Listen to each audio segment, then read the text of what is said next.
even before we get into para-jumbles, we discussed last time that paragraph is nothing but a set of sentences, but not any set of random sentences put together, but a set of sentences which are coherent, which hover around a central idea or a central theme, or maybe more than one. It could be sometimes two ideas, but not more than that, right? So a paragraph is a set of sentences which has a theme going on, and that is what will be binding all those sentences together.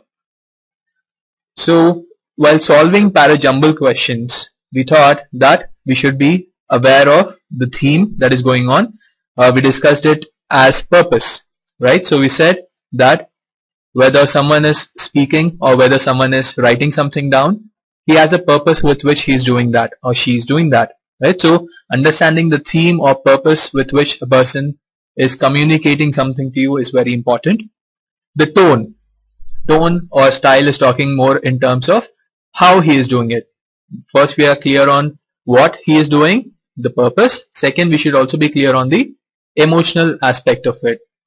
Is he being humorous? Is he being sarcastic? Is he criticizing somebody? Right? So it's essential for us to understand that aspect as well. Then, linking words or transitional words. So when we move from one sentence to another, sometimes a few linking words will be there which will help us in understanding further. However, secondly, these are a few linking or transition words which will easily help us in combining pairs of sentences together. Identifying pronoun antecedent. So we discussed that antecedent is something that comes before. So a pronoun antecedent is something that actually introduces. So if in a sentence you say he or she, in an earlier sentence he would have already spoken about who he is referring to. Is it X, is it Y, is it Z, would have already been introduced first, and then you would start using a pronoun to refer to that person by saying he or she. Identifying chronological order is also important in some cases, wherein you know that at a particular point in time something is happening, and only after that the other incident is happening, and only after that is the other incident happening. So chronological order, recognizing that, will also help us in solving para-jumbles. Identifying cause and effect. Again, you would, if you look at a few sentences, know that this is the reason why this second thing is happening. If this hadn't happened, this wouldn't have logically followed, right? So identifying that cause and effect relation is also important for us. Now let's move on to para completion and see what we have to do specifically here in order to solve para completion questions. Like I said in the last class as well, this is not really an entirely different topic. You can treat it as a subset of para jumbles. Here everything else is already in place, only the last line is not in its place. So you have to identify which of the given options is a good way to conclude it. So the previous sentence is important because the previous sentence will give you an idea as to, okay, this is how far the story has come, and this could be the logical next step, right? So previous sentence is important to identify what will be the logical next step, or which is the conclusion. It should also be a good way to conclude, right? So in a lot of cases, especially in terms of competitive exams such as CAT, where the level of difficulty is slightly higher when compared to the other exams, there will be sentences which are following on the same subject, but they would be, say, a bit of information, right? So if you're talking for 4 or 5 lines about something, would you put a piece of information or piece of data towards the very end? No, that would not be a very good way to conclude the entire paragraph, right? So a conclusion should have effectively put a full stop to the discussion. So it should not just be on the same subject, it should also be logically concluding that line of thought. Now we discussed what all it should be. Let us discuss what it should not be. It should not be repetitive. So in your answer options in para completion, if you find something that is similar to what is already given in the paragraph, or 90% of the paragraph that is there in the question, if some data there is matching with one of your answer options, it is likely that that is not the answer, because we don't want to be redundant. It should not be very abrupt, right? So it should not end on a very abrupt note. There should be something that would suggest that, alright, this line of thought is complete with this point. it should not be beyond the scope. For example, if you're discussing state politics, for example, if you're talking about Maharashtra elections, or if you're talking about Gujarat elections, in the very last line you can't have something to do with US elections. That would be beyond the scope of that particular argument, right? So you have to ensure that the scope is limited to whatever was given in the original paragraph itself. So, like always, we will learn while practicing with a few questions. As and when we come across a few questions, we will see how to answer that particular question and learn the generalized way of answering such kind of questions. So alright, so one other thing is, obviously it should not be opposite of whatever is stated in the paragraph. That's a no-brainer, right? So let's start off with a few examples now. Let's look at the first one. Go through the entire paragraph, understand the theme, understand the purpose, why he is written, and what his tone is. Is he being positive on a large note, or is he being negative? It could also be that he's being neutral. He's not being positive, nor is he being negative. He's just stating a few facts. Because your 90% of paragraph, if it is positive, you can't end on a negative note, and vice versa. So cornerstone is something which is very crucial, and a very important feature or parameter in a discussion is a cornerstone. It comes from the construction lingo. So the basic foundation upon which you build the entire structure is the cornerstone. So it's very important that that is correct. Tenets are rules or principles. Alright, we're starting to get a few answers, so let's jump into the passage and see what the author is trying to do here. As I witnessed the resurgence of Gandhigiri across the media. Resurge.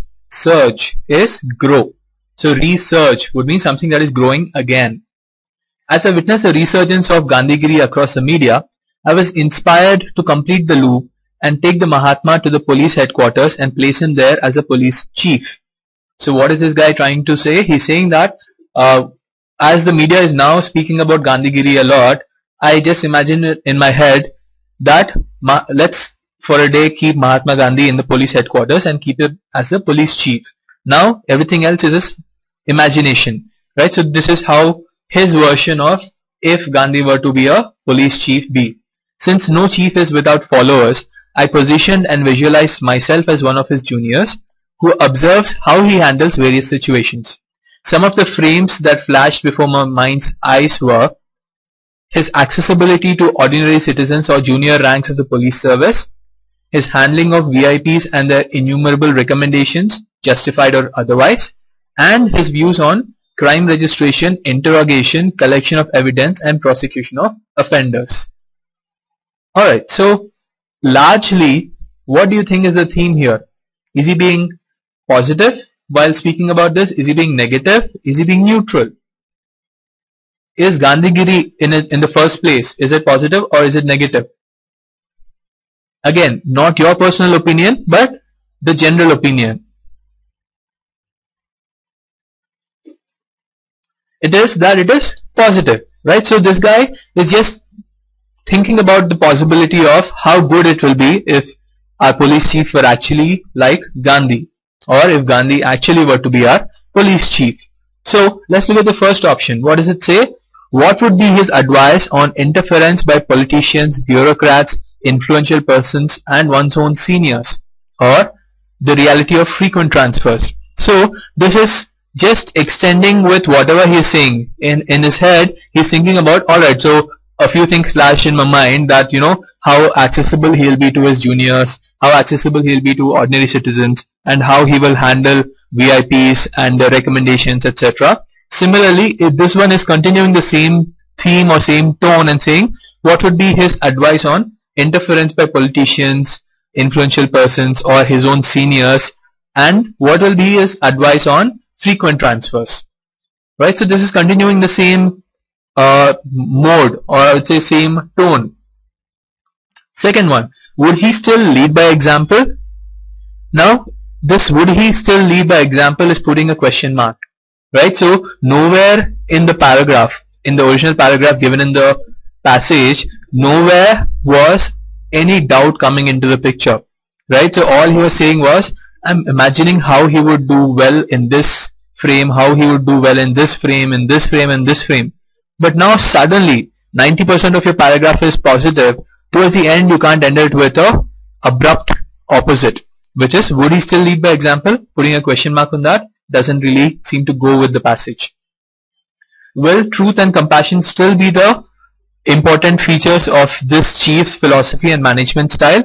Again, he is questioning whether truth will and compassion still be excuse me, whether truth and compassion will still be important to Gandhi if he were to be our police chief. Again, he is questioning.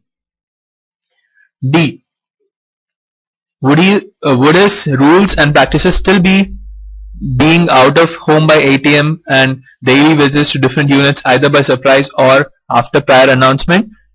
If you look at the tone in which B, C or D are, even look at E, would he still be relevant in this modern age? All these are putting a question mark. They're not negative. D to E, the four statements there are not negative, but they go against what the rest of the passage seems to be, which is speaking about Gandhi, Gandhigiri, and how it would be in a situation where Gandhi were police chief. So A is much more in line with the rest of the passage, and B, C, D, E would all actually lead to a different direction. So when 90% of your passage is in one direction, you won't suddenly start another direction and leave it hanging there. It would have been alright if first half of the paragraph would have been positive and second half of it were negative. In that case, or even if he started to question how he would be in different situations, if he started to question that in the middle of the paragraph, it would have still been okay to end on that kind of a note. But when your entire paragraph is positive, you won't suddenly take a U-turn and end it with a negative. So the answer is A.